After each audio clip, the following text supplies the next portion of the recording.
everybody for watching the movie. We really appreciate it. I heard you guys out there, so thank you so much. Mr. Perry, let's start with you. Can you, Mr. Perry, Tyler, please. Tyler, can you tell us a little bit about sort of how this project came to you and what your familiarity was with the 688 before it came? I had no familiarity at all. Ambassador Nicole Avant, she sent me the sizzle reel, and she said, "You got to see this." And I'm like, "Okay." So I watched it, and I go, "Wait, this can't be real." I call her back 5 minutes later. There were 855 black women in World War II in Europe, and I don't know. And when she said that to me, I was just so floored, and I started getting my hands on all this research, and there were two producers, named Kerry Seelig and Peter Guber, executive producer, who said there are some surviving members, and one is in Las Vegas. So I'm like, and I'm going. I said, she's 99. I'm like, I'm going right now. So I go there, and I'm sitting in the living room. I'm waiting for this woman to come. I'm like, I'm not knowing what to expect. I'm like, she's coming with a nurse. Would she need help? This woman comes down the stairs, face full of makeup, hair done, looking beautiful. She says, "Hello, I'm Lena Darricott King." I was like, wow. We sat down, we started talking, and I started asking her about the 6888. Her recall was so sharp. She was telling me things and details. I was like, "Are you kidding me?" But then I went back and said, "So why did you join?" She said, "Well, I wanted to fight Hitler, number one, and also I wanted to just," emotion in her face, complete tears. I was like, "Well, what is it?" "Well, there was a young Jewish boy named Abram, and he and I were really, really close. And he went into the war and died very quickly. I think within 3 weeks of being there. And it was devastating to her. And to see her 80 years later still holding that emotion, I thought, wow, this is a story that I want to tell." Yeah. She's I tell you, I have had the pleasure of working with her on my show Sisters for a long time. Oh, that's awesome. I didn't know. The thing that I noticed about her when I would be directing her, she has all of these gears. Like, I'd be like, "Okay, here's where I think this scene is, or here's where I think it is." She said, "Okay, great." And then they'll be like, and I'm shooting really quickly, and I was like, "Well, this is a really sad scene." She said, "Okay, give me a second." She goes back, she comes back, she's dropped into that moment and wrecked me on set. So I'm like, if I could get her to play Lena, then I have won. Yes. So she read the script, and she's like, "This is fiction, right?" Well, I'll let her tell you.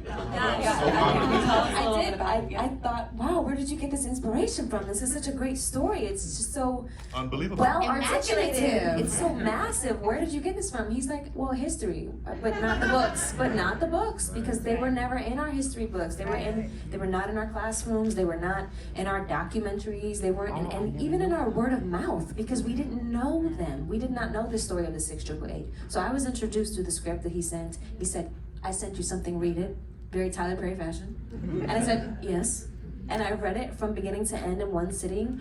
And I wanted so badly to be a part of it, but I had no idea, because he didn't say, "What do you think about Lena?" He said, "What do you think about the story?"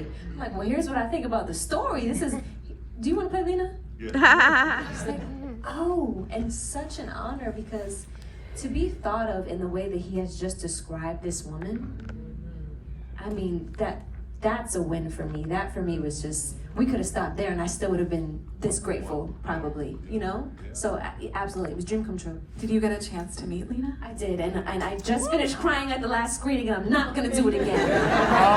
I want y'all to hold me accountable. I got some things to say. Let it go. Okay? No, I did. This film is, the experience of making this film is filled with these stories that Tyler calls God winks. These tiny little accidents that are not accidents, because they are just a sign of us being in the right place at the right time, doing what God wants us to do. So I had a series on Instagram called Black Herstory, where I used to dress up as these famous black women, Rosa Parks, Grace Jones, and I had a weekend where I was gonna do one, and I was doing a bunch of press that weekend. On Friday, Tyler sent me this link, and he said, "Take a look at this." I'll get to you on Monday, dog. That is not what happened. He said, "Take a look at this," and I said, "Thank you so much. I'm crazy busy this weekend. I'm gonna watch it on Monday when I have my undivided attention, and I'll call you right away." So I shoot this series for Black Herstory that weekend, and my social media director sent me, what? My social media director, Emily Kitching, she sent me a link that was a story about the 6888. and a picture of Lena Derricott King. And I was like, I've never heard this story. I didn't know about these women. This is extraordinary. We rented a costume. I dress up as Lena Derricott King. I take the pictures on Instagram, and I'm thinking, God, somebody should make this movie. I won't be in it because Lena was 17, but this is an extraordinary story and somebody should make it. A couple days later, I open up this link, and Tyler Perry is making this movie. It's the sizzle reel of the 688. And I call him right away, and he says, I want you to play their captain, Captain Charity Adams. I didn't know anything about her, but I got chills. I was like, I want to do it. I want to be in it. I want whatever I have to do. But also, Tyler, how in the world are you going to make a movie about the mail? Like, it's envelopes. Like, who wants to watch a movie about stamps and envelopes? Like, what are we talking about? I remember us having that conversation where I was like, well, let's just take it to the day, right? There is no Instagram, there's no WhatsApp, there is no face, none of that. You've got soldiers at war who cannot communicate with home for years. For years, they're in the battle. The people at home do not know if they're safe, if they're okay, if they died in battle. And the soldiers don't know what's going on at home. So this mail was so important for the soldiers' morale. It was so important because this was toward the end of the war, and they needed that morale boost just to take it over the top. So it was very, very important. So once I explained that to her, and she got back to me on that Monday. What really happened on that phone call was he gave me that explanation, and I was like, oh, he's dialed in. Because what I heard on that call was how much research Tyler had already done. He says the film is like 90% accurate. It's like 95, 97%. It's right. It's there.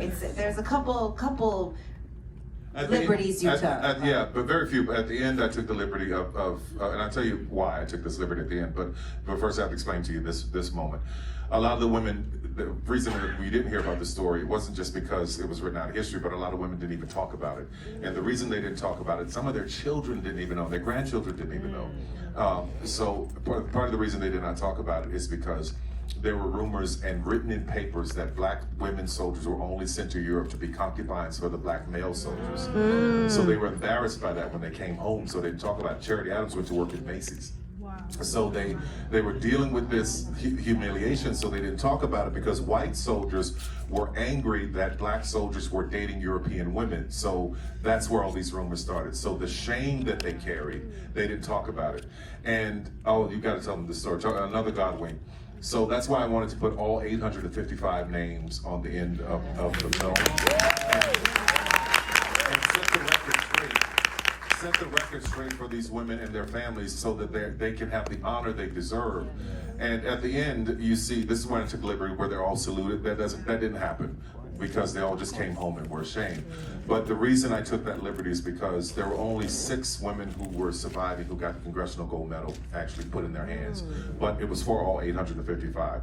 So in that last scene, in my mind, I thought, let's have all 855 of these women saluted who are no longer here. Let's do it in film as if we're saluting them from where they are now in heaven.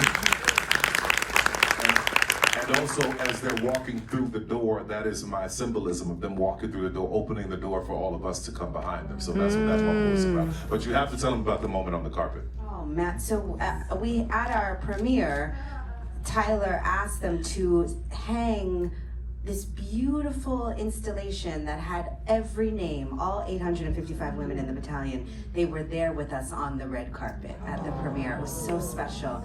And there was a journalist there who said, you know, I had this great aunt who was serving in the Army and she never wanted to talk about it. She was so resistant. She had a lot of shame. She never would tell us stories. She never would give us details.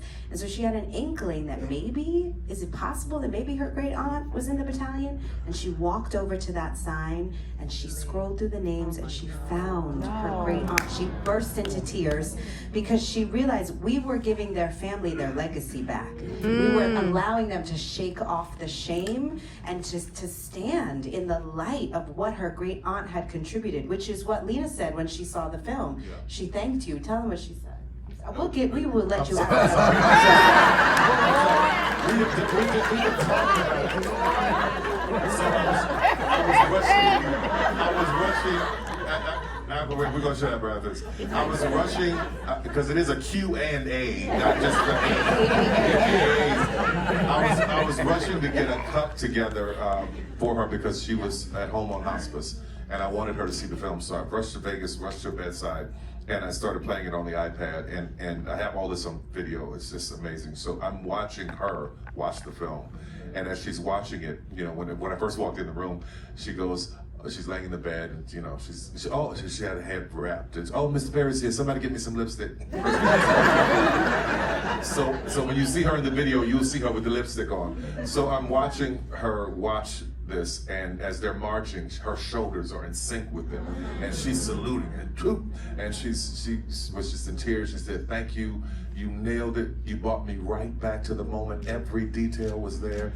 And it was so moving to see her. And she finally said to me, the last thing she said to me was, "Thank you for letting the world know that Black women contributed." The discrimination for them was very different because they didn't have laws to protect them. They had to endure, and for them to hold themselves upright and carry it with such dignity and strength, that speaks to every woman, every little girl, every man, everyone who's been underestimated and marginalized. It speaks to all of us the possibility of what we can do. So I just love that moment. Just loved it. And another Godwin. Ask about another Godwin. Okay. So I'm wondering if it's the same one I was Okay, going what to do you ask. want to ask? I wanted to ask about the trunk. Yes, that's the Godwin. Okay.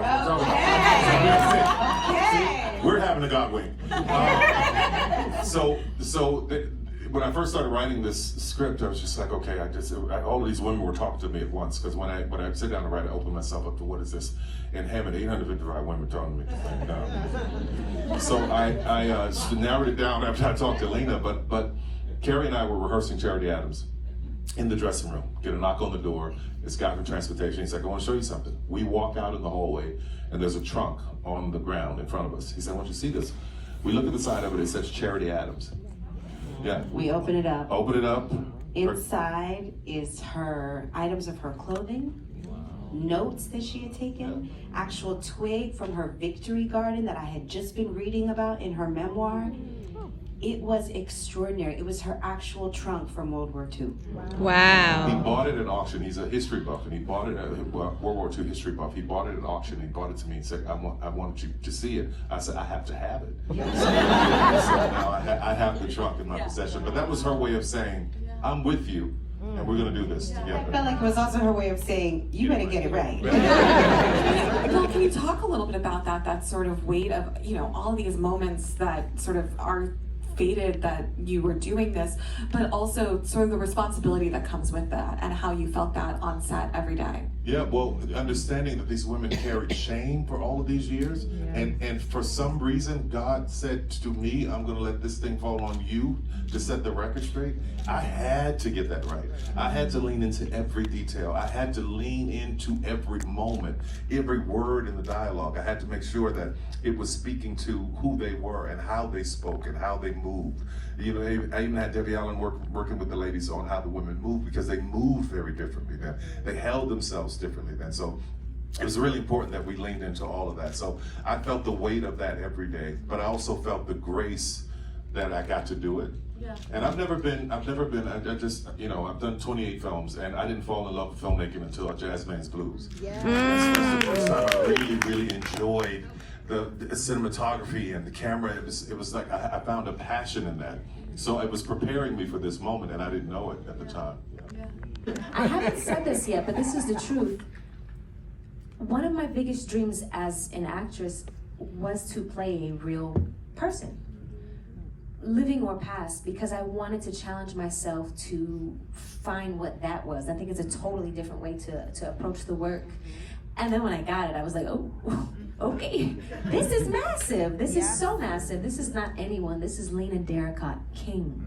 You have her family to worry about, her know. Kids, Yes, her I think her granddaughter or her grandniece, yes, who has seen the film as well. And thankfully they were all very open and kind to me during this process, and thankful that this story was being told. But I was intimidated by the challenge of it, and it was in meeting Lena really that I solidified what this blessing of a burden is, right? It was, yes, it's weight, but it's not weight that I'm lifting on my own. Also, it's not, I'm standing with the battalion, I'm standing with Charity Adams, and we all have each other. I think the beautiful thing about this story is that even though it takes place in the 1940s, Black women have always had to have each other's backs. We've always had to be the ones to pick each other up when many, many, many other groups of people have wished that we didn't.